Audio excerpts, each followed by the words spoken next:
Maintenant, on va essayer de faire la transformation spontanée dans les piles et récupération d'énergie. Le transfert spontané d'électrons. Donc, on va commencer par une expérience.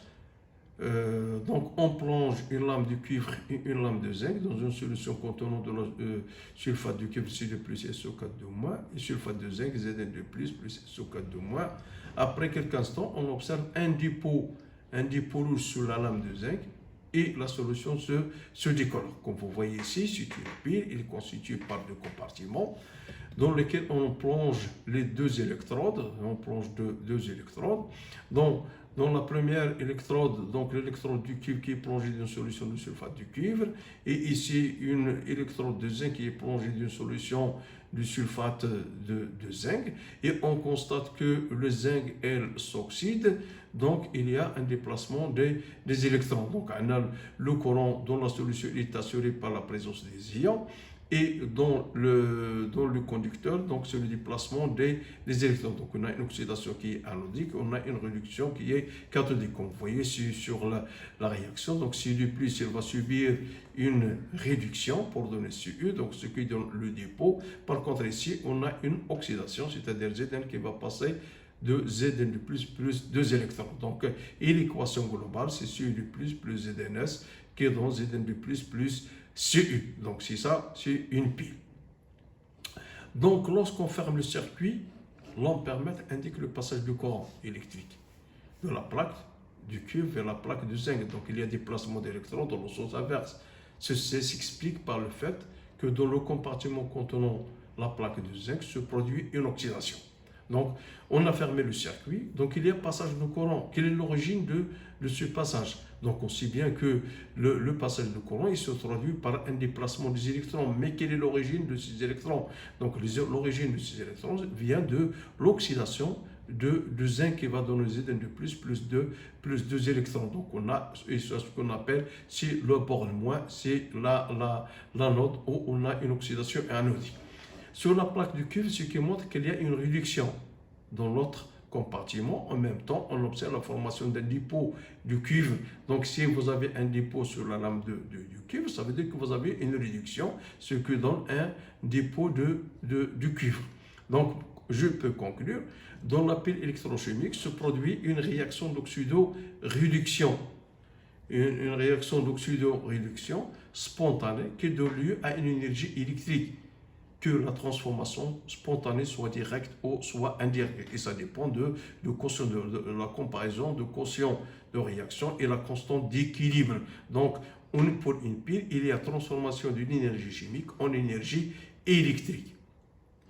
Donc, dans la réaction au niveau des électrons. Donc, on a vu précédemment qu'une pile est constituée par deux compartiments. Chaque compartiment comprend une électrode, bien sûr, qui sont reliés soit par un pont salin et par un fil électrique. On a constaté qu'au niveau de l'anode, il y a une oxydation.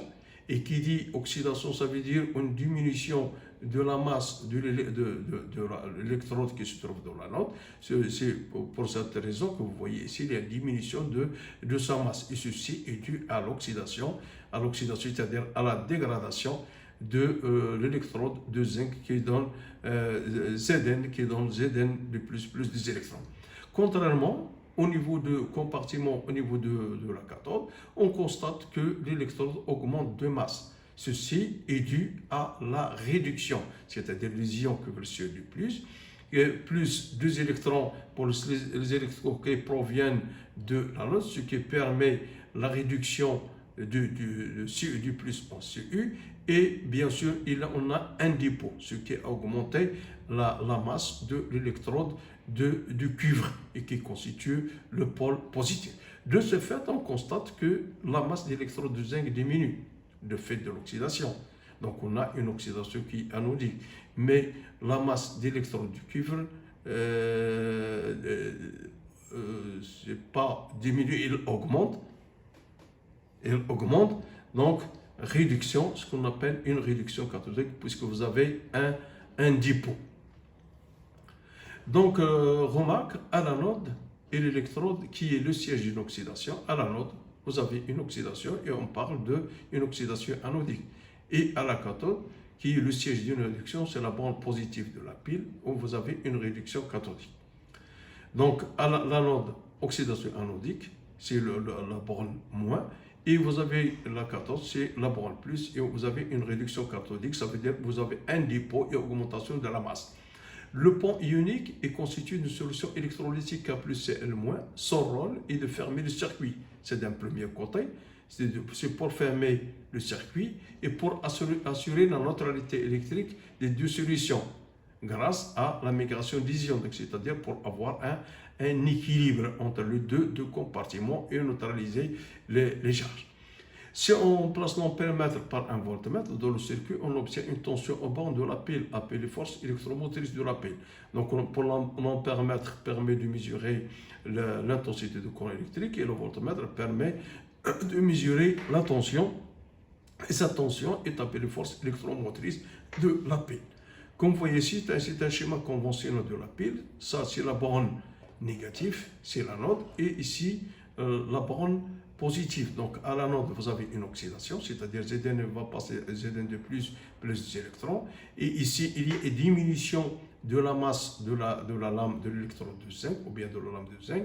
Par contre, ici, on a une réduction, c'est-à-dire Cu de plus des électrons, qui va donner Cu. Ça veut dire donc on a un dépôt du cuivre sur l'électrode du cuivre, ce qui entraîne l'augmentation de sa masse. Et bien sûr, ici, le pôle salin qui permet, on schématise. Si on vous demande de déterminer le schéma conventionnel de la pile, il faut mettre le pôle négatif ici et le pôle positif, et bien sûr, qui sont intercalés par un pôle salin qui permet l'équilibrage des ions. Donc, étude quantitative de la pile. La quantité d'électricité Q est en coulomb, elle est exprimée en coulomb, qui traverse la pile pendant une durée delta T. Lorsque le courant du bit II est donné par la relation, NQ est égal à I fois delta T, est égal à la quantité de matière multipliée par F. Et on sait bien Q, c'est la quantité d'électricité exprimée en coulomb, F, c'est le Faraday, donc, et F, on va le voir.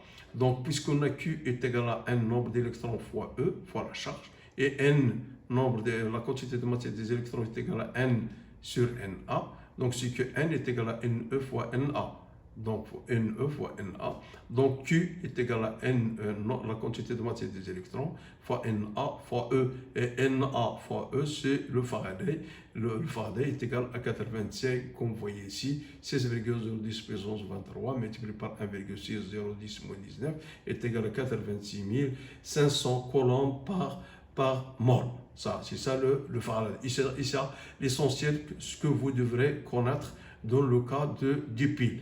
Q est égal à ET, est égal à Ne fois F, etc. Donc, à partir de ces expressions, vous arrivez à ce résultat. Et ça dépend, est-ce qu'on vous demande de calculer la quantité d'électricité, connaissant l'intensité du courant et le temps de fonctionnement de la pile, et la quantité de matière des électrons multipliés par le Faraday, et le Faraday qui est égal à 86 500 coulombs. Au cours de son fonctionnement, la pile est un système hors d'équilibre. Il est hors d'équilibre. L'avancement xt de la réaction augmente et le quotient de la réaction Q varie. La pile débite alors des électrons et l'intensité de courant débité n'est pas nulle. La pile tend alors vers un état d'équilibre. Lorsque l'équilibre est atteint, Q équilibre, ça veut dire que le quotient équilibre est égal à la constante d'équilibre. La pile, elle est usée. Et si la pile est usée, ça veut dire que X est égal à X équilibre, ça veut dire qu'il n'y a pas de courant. Et ce qui arrive au fonctionnement du pile, elle travaille, mais à un certain moment, une fois qu'il arrive à l'équilibre, ça veut dire qu'il n'y a pas de courant, ça veut dire qu'il est égal à 0. Et si il est égal à 0, ça veut dire que le quotient, le système il est en équilibre, ça veut dire que le quotient de la réaction est égal à la constante d'équilibre, ce qu'on a vu dans la spontanéité des réactions. La capacité Q max est égale à I delta T max, c'est-à-dire c'est la quantité maximale qu'elle peut fournir avant d'être usée.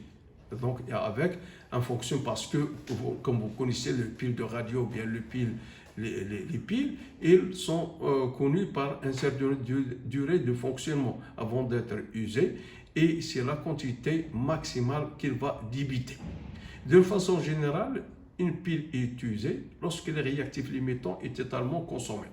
Donc, parce qu'on a déjà parlé de une pile, ça veut dire une réaction d'oxydoréduction, ça veut dire des réactifs et qui va donner des produits. Et la pile est utilisée lorsque le réactif limitant est totalement consommé. Vous avez une réaction qui est totale. Et à ce moment, on dit que la pile elle est usée. Et merci de votre attention.